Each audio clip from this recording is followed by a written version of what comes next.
Halo guys, kita sudah berada di SMP IT Darul Hidayah. Sekarang kita akan melanjutkan wawancara.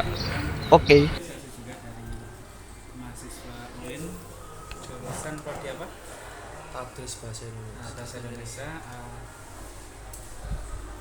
Berkunjung ke sini dalam artian untuk tugas kuliah, untuk perkembangan peserta didik di sini. Nah nanti insya Allah juga dari SMP Darul Hidayah akan membantu dan juga memberikan informasi yang diminta dari teman-teman mahasiswa UIN ya. Semoga nanti bisa membantu tugas kuliahnya juga.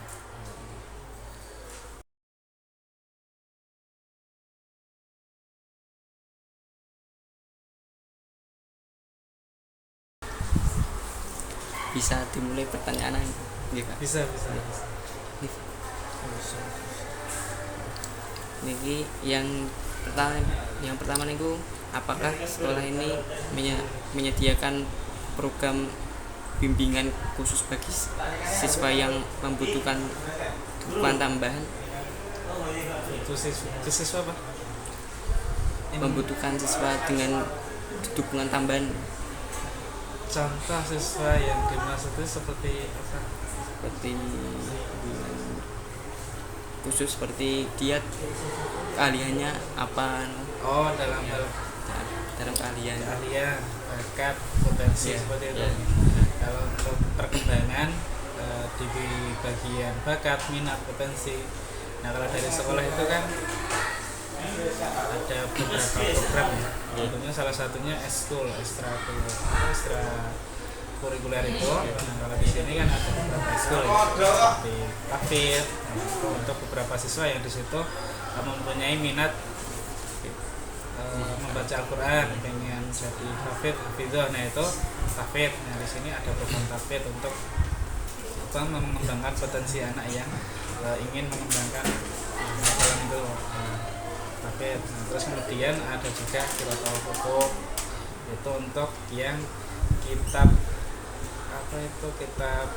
kuning ya, yang nanti yang diajarkan dari pondok. Karena di sini kan ada pondok, itu untuk pondok di sini menunjang di bidang keagamaan. Nah, dalam hal ini juga mengembangkan potensi anak, ilmu anak di bidang agama. Hafid dan juga qiraatul kutub. Nah, untuk program yang lain itu seperti ekstra olahraga itu juga ada di sini. Jadi untuk melatih anak di bidang bakat potensinya itu ada olahraga, terus juga agama, dan juga dalam berbahasa itu juga ada pidato.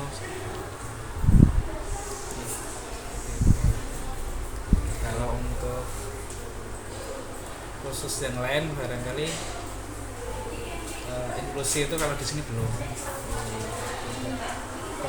Bimbingan siswa-siswa yang inklusi atau barangkali membutuhkan bimbingan khusus, pendampingan khusus, satu siswa harus didampingi satu guru atau shadow teacher. Nah itu kalau di sini memang belum, masih dalam artian masih untuk yang siswa-siswa yang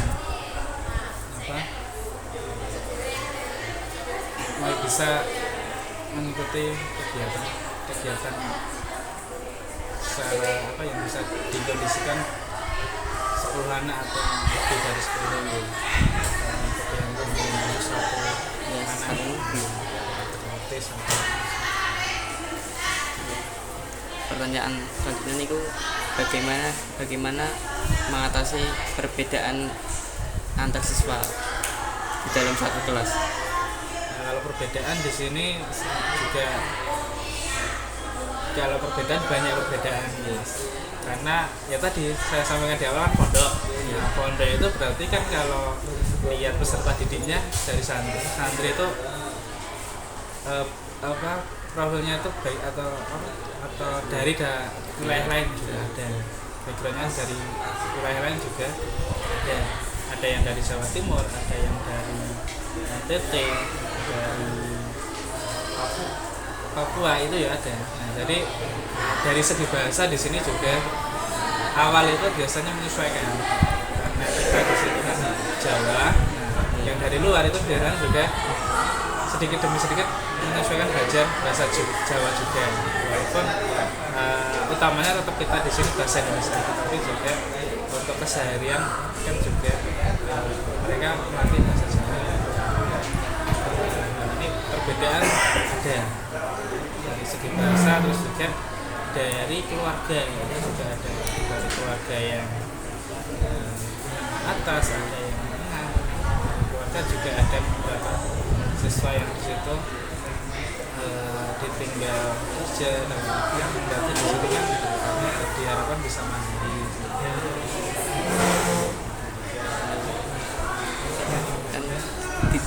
Kan di dalam kelas niku antar siswa niku berbeda kemampuan belajarnya niku, bagaimana cara mengatasinya? Terus lanjut, kalau untuk kemampuan belajar beda ya benar beda. Tapi untuk kegiatan belajar kita kan mulai dari awal, nah itu kan dari awal biasanya setiap guru itu sudah punya petanya masing-masing untuk memetakan siswa, oh yang ini dalam belajar itu lebih fokus ketika mendengarkan, misal 5 siswa atau 2 siswa lain itu lebih fokus dengan ketika diberi pelajaran dengan tampilan visual PowerPoint, barangkali menulis di papan tulis, atau yang satu siswa lagi itu dengan praktek langsung. Nah itu setiap guru sudah punya petanya masing-masing biasanya, baik dari guru bahasa Indonesia atau guru pelajaran. Insya Allah dari sini sudah memetakan untuk tadi kasus beda kemampuan tadi ya, dari awal itu sudah dipetakan.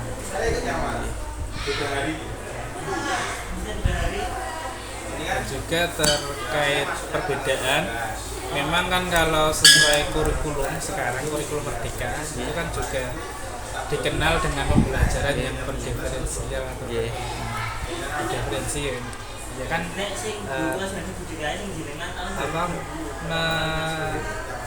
memunculkan potensi-potensi anak yang tadi yang disebut sama Mas tadi mungkin yang beda-beda.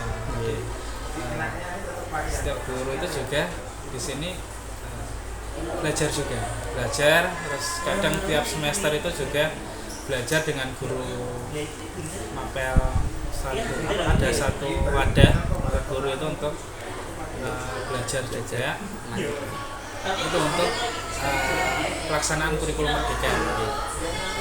Terus kemudian penerapannya kan untuk tadi untuk menunjang pembelajaran supaya lebih baik, dan juga dalam hal perbedaan potensi anak tadi bisa melihat kelebihan anak dan juga bisa mengembangkan potensi anak. Bagaimana sekolah ini mengembangkan keterampilan sosial dan emosional? Keterampilan sosial dan keterampilan emosional adalah hal itu tentu dari sekolah ada pembinaan lanjut ya tentang cara mengolah emosi, keterampilan ngomong dalam hal berbicara itu ada pembinaan lebih lanjut dari sekolah. Seperti kalau saya sendiri yang sebagai guru BK itu biasanya menambahkan pembinaan tentang akhlak ya, tentang akhlak untuk barangkali cara berbicara yang baik dan juga sopan santun.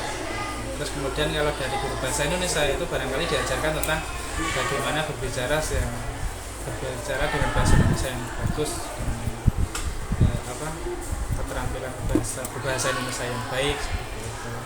Dan juga terus keterampilan sosial itu kan ya tadi tentang akhlak tadi. Toleransi itu juga sering saya sampaikan ke anak-anak tentang menghargai perbedaan juga. Dalam hal ini kan perbedaan itu tidak hanya dari budaya tadi, tapi barangkali dari fisik juga ya. Ada beberapa anak itu ya memandang fisik yang berbeda itu juga. Kalau bicara soal perbedaan itu juga banyak yang dilihat dari perbedaan anak-anak. Seperti itu. Tentu untuk dari sekolah itu pembinaan tambahan tadi dari konseling, terus dari guru-guru mata pelajaran itu biasanya menyelipkan juga motivasi dan juga pembinaan.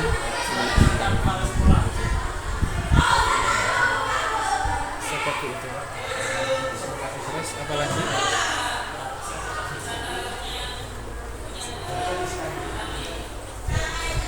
Bagaimana sekolah ini menangani masalah kedisiplinan dan apa pendekatan yang digunakan untuk mendidik siswa tentang tanggung jawab? Tentang kedisiplinan. Kalau tentang kedisiplinan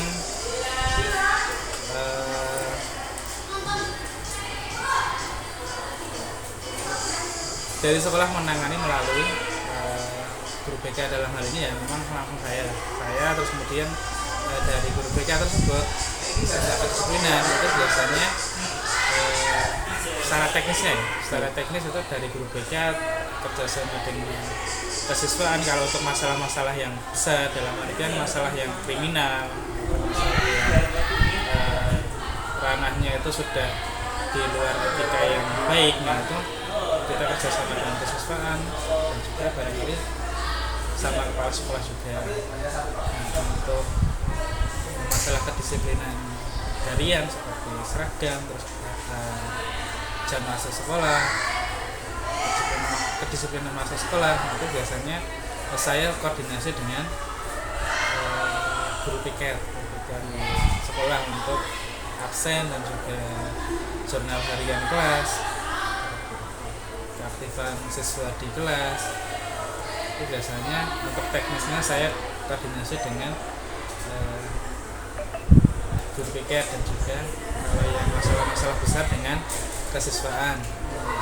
Nah, lebih lanjut lagi apabila itu ada hubungannya dengan pondok, nah itu biasanya saya koordinasi dengan pondok dulu. Jadi sebelum dengan orang tua untuk masalah-masalah yang besar itu biasanya saya koordinasikan dengan pondok terlebih dahulu. Itu untuk kedisiplinan.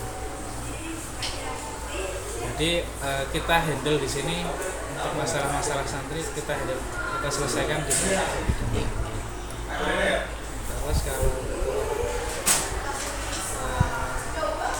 penanganan pendekatannya itu ya apa ya, behavior atau pendekatan beda-beda. Untuk pendekatan dari kelas 3 itu kan udah mulai bisa diajak ngomong, itu udah beda.